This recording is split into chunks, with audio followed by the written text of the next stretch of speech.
Well, Mamdani's making another hash of it. The guy first ousts the rich people from New York. Then he's now ousting the white people from New York. He also is trying to destroy the prisons, although there's other people trying to do that, and they have been trying to do that because they insist that the prison system is racist, because there's no possible way all of the people being arrested could be of certain demographics unless, of course, it's racist, because why should anyone ever be held responsible for their actions when they can just blame someone else for them?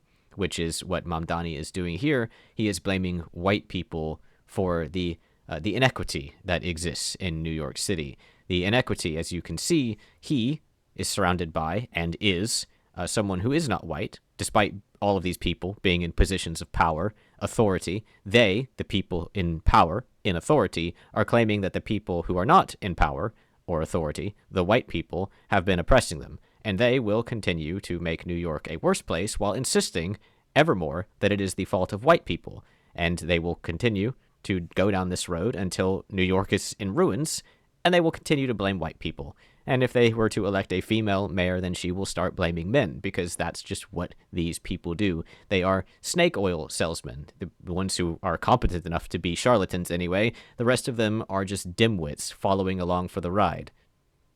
And when we take a step forward on a day like this, we also do so looking to pay tribute to his memory. And we do so here at an institution named after an incredible man in the name of Medgar Evers. The Forgot his name there for a second. legacy of someone who dedicated his life to fighting for the dignity of black Americans across this country. Now, Medgar Evers spoke at Mount Heron Baptist Church in Vicksburg, Mississippi in 1957 about our obligations to one another. He said, as men living in as highly diversified and complex a society as ours, it is our duty and responsibility to our fellow men and our children to tackle the problems that lie ahead with faith and courage. And do you think that this guy fighting for black rights back in 1957 Mississippi inside of a church, do you think that he was ever expecting to have a Muslim as his leader? I mean, Christians believe in the one true God, Islam believe in the one true God, but those aren't the same God. I mean, according to some people they are, but generally most people don't think they're the same God. That kind of makes you antagonistic towards one another. So you say faith, but that's not the faith he meant. And this is something Mamdani, something that these snake oil salesmen, they do. They touch on a subject, but they twist it. They twist it and they warp it. He said faith, and then he just injected himself into that. But he's not talking about your faith. He's not talking about Islam. He was talking about Christianity. And now Mamdani sort of interceded in that. And nearly 70 years later, that same directive guides us and our work here in New York City, where extraordinary wealth and devastating poverty live side by side. And the exact same problems exist caused by the exact same people, which are exclusively white people, just to be clear. Only white people. The people of our city understand that our fates are bound up in one another, and that we owe each other courage as we confront the problems facing our city. What does that even mean? We owe each other courage. Who's each other to begin with? And that is why New Yorkers in 2022 voted to develop a racial equity plan. This is another one of those things you have to pay attention to. When the snake oil salesman talks, you have to pay attention to every word. They voted in New Yorkers voted in 2022. Who? Who were those New Yorkers? What did they vote on? What demographics were polled on this? Like, did they manipulate it in any way? Is there any kind of corruption going on? Did it even happen to begin with? People aren't going to look it up. They're not going to figure it out. They don't know. And they're just going to say, oh, well, New Yorkers voted for it, so I guess it's fine. And that's that. And a true cost of living measure. True cost. Again, just that word right there, true. Is it true? Is it really true? Just don't think about it. And I want to say thank you as well to someone who is here with us in Jennifer Jones Austin, who was at the forefront of ensuring that was the case. This woman he's complimenting, I believe, is this one. She looks like she's just pressed the nuclear holocaust button through like this whole video. I don't know why exactly. Now, though the prior administration delayed both of these reports by 580 days, our City Hall has made a promise in the early days of the admin to deliver these long-awaited reports within our first 100 days. And today, I am proud to say we are delivering on that promise. Today's announcement has two parts: the preliminary citywide racial equity plan and the inaugural New York City true cost of living measure. Together, these reports establish a framework for how our city will both measure affordability and plan for the future. The true cost of living measure confirms what New Yorkers have long known to be true. White people bad. Too many people cannot afford the city that they love. And why? He's going to tell us, and it's going to be the most obvious, stupid things ever, and he's not going to have an actual solution for it. New York City is home to skyscrapers, million-dollar listings, $9 lattes, and yet more than 3 in 5 New Yorkers, 62%, cannot keep up with the cost of living in this city. Despite the incredible wealth of our city, our poverty rate is double that of the national average, and it is getting worse year over year. And while today's true cost of living measure confirms that the affordability crisis touches every corner of our city, we know that these effects are not applied evenly. So often, it is black and brown New Yorkers who are hit the hardest. Right. There it is. So he keeps saying equity. Equity. Let me just check equity here. A fairness or justice in the way people are treated. Often, specifically, freedom from disparities in the way people of different races, genders, etc. are treated. Sorry, misread that. Or did I? Yes, he keeps saying equity, but the story always comes back to how white people are bad. And the reason for that is simple. He's pushing a democratic narrative. He's avoiding DEI. He's avoiding blaming men because he is a man. He's sticking to the one thing he can do with absolute certainty and succeed at, which is blame white people.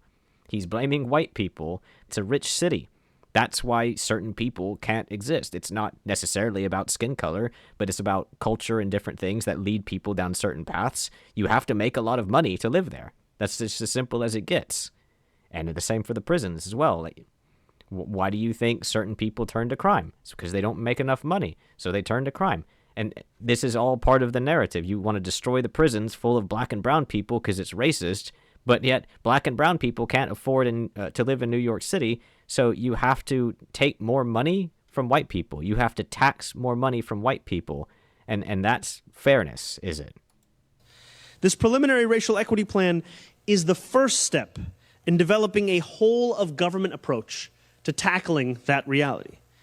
Reality. Again, pay attention to what he says. The truth, the reality. It's a reality.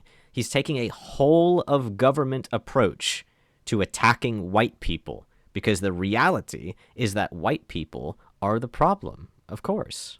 It is a plan that lays out these first steps to solve decades of neglect and discrimination, and it places the work of 45 city agencies within a singular framework.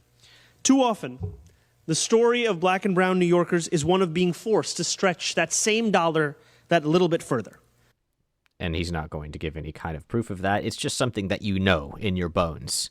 You just know that they're more oppressed. You know that they need more help and that white people don't. There's just a narrative that he doesn't even define. It's just an imaginary scenario he's explaining, and yet all of those people who want that story to be about them, all of those people who want to be bribed with sympathy, whether it's free abortions or whether it's reparations, they are all going to swallow this hook, line, and sinker. Meanwhile, everyone else, they become the new victim, and everyone else are the white people. The white people are now being victimized by everyone on the screen right now. There it is. That's literally the anti-white brigade on the screen.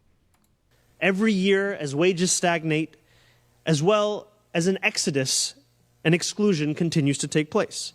When I say exodus, I refer to the fact that from 2000 to 2020, more than 200,000 black New Yorkers were pushed out of this city. Pushed out. As if it was white supremacy that forced them out. No, Mamdani, I don't care if you're making eye contact with me. I'll look straight back at you. It was not white supremacy that pushed them out. It was their incapability to make enough money to live there. If it was a poor city, if you level New York and turn it into a bunch of mud huts, then the city will be worthless. The land will be worthless. You can charge low rent and you can have all the black people live there. You can have all the brown people live there. You can have all the thugs live there. Anyone who can't make enough money to live in a very expensive city, which is expensive because of all the businesses, it's expensive because that jacks up the price. That jacks up the price of rent. It jacks up the price of groceries. It jacks up the price of healthcare. That's why they can't live there. Well, it's part of why they can't live there. The other part is because certain people, generally on the lower spectrum of the IQ, tend to use sex to kill time. And then, because they live in a more tribalistic, familial circumstance, those same people then don't have abortions. Not that I'm in favor of abortions. I'm just connecting the dots here. They have sex for fun, then they don't have abortions. Then they can't afford to live there anymore because they've got 20 children, right? It's very simple. And you want to solve that by taking money away from white people and giving it to the people who are causing the problems. And that's going to somehow stop the problem. Oh, wait, I forgot. You're also going to empty the prisons. Yeah, that'll definitely fix things. Because they could not afford life in the most expensive city in the United States of America. Because rent was too high, childcare was too expensive, and groceries cost too much. Yeah, I literally just covered all of that, so I'm not going to cover it again. Now, I ran for mayor on an affordability agenda because we know that we cannot solve this crisis without reckoning with the fact that the neighborhoods hit hardest by rent and the rising nature of it, by childcare costs and the suffocating manner of it, are the same ones that have been hit for years by institutional neglect and racism. Of course. It's institutionalized neglect and racism. It's on a government scale. Racism on a government scale is preventing black people and brown people and yellow people and red people from having any kind of meaningful job. Wait, aren't you all members of the government? And you're the ones leading the city, right? Where are the white people at? I don't see any of the white people around, the ones who are oppressing you. You're the leadership of the city, right? You couldn't possibly be the leadership of the city if you were being oppressed by white people. Isn't that strange? Isn't that strange how even without him saying a word, you can see the counter-argument? You don't even have to think. You can literally just see the counter-argument to what he's saying. You can see the color. Well, okay, maybe you can't see colors. Maybe you're blind. I don't know. But if you're not blind, if you are blind, he's surrounded by 4 women, none of which are white, and 2 men who are not white, and he is not white. And he's sitting here blaming white people for everything, despite these people being the leaders of the city. Okay. In that way, New York City's affordability crisis and its history of racial inequity are bound together. That is why when we secured $1.2 billion in partnership with the governor to place our city on a path to universal childcare, we made sure to begin with the neighborhoods that have so often been overlooked. Neighborhoods like Canarsie, Brownsville, Far Rockaway, and others. And we also know that the dream of home ownership has been denied to too many New Yorkers due to That's right. This is right, guys. Just pay attention. redlining, FHA loan discrimination, and deed theft. So, let's just be clear here. Deed theft. So, just to be clear here, black and brown people deserve houses more than white people. And black and brown people deserve child care, free child care more than white people. So, white children aren't as important as the black and brown children, is what he's saying. The government of New York is going to give child care and housing to black and brown people instead of white people. How do you justify that? How can you reconcile any sort of justice in saying, yeah, but I know that kid needs some care, but they're white, so they don't need it as much as the black kid. That is why we are not only fast-tracking the building of more than 1,000 affordable housing units, but breaking ground on new developments, Myrtle Avenue in Bed-Stuy, Jerome Avenue in the Bronx, and Farmers Boulevard in Queens. And every single day I've been in office, we have delivered nearly $100,000 back to working-class New Yorkers, small businesses, and so many others who've been ripped off by large corporations as they've struggled to make their ends meet in this city. And I've not looked into any of it, but you know what? Based on every single other thing he says, I'm going to assume that all of that money they've spent isn't for any white businesses or white families or anything like that. It's just a guess. By the way, isn't New York, really struggling with money, the government? I mean, isn't he basically begging people to stay, him and others as well, begging the rich people to stay in New York so that they can tax them? Where are they getting this money to give to all the poor people? Now, as we finalize this plan, we will continue to tackle our city's affordability crisis without turning away from the decades and, frankly, centuries of disinvestment in black and brown New Yorkers. Disinvestment, the word they love to use. I don't really know what investment there was to begin with. I mean, do you? When do they ever invest in black and brown New Yorkers? What purpose was there behind that? Why were they de-invested in or disinvested in?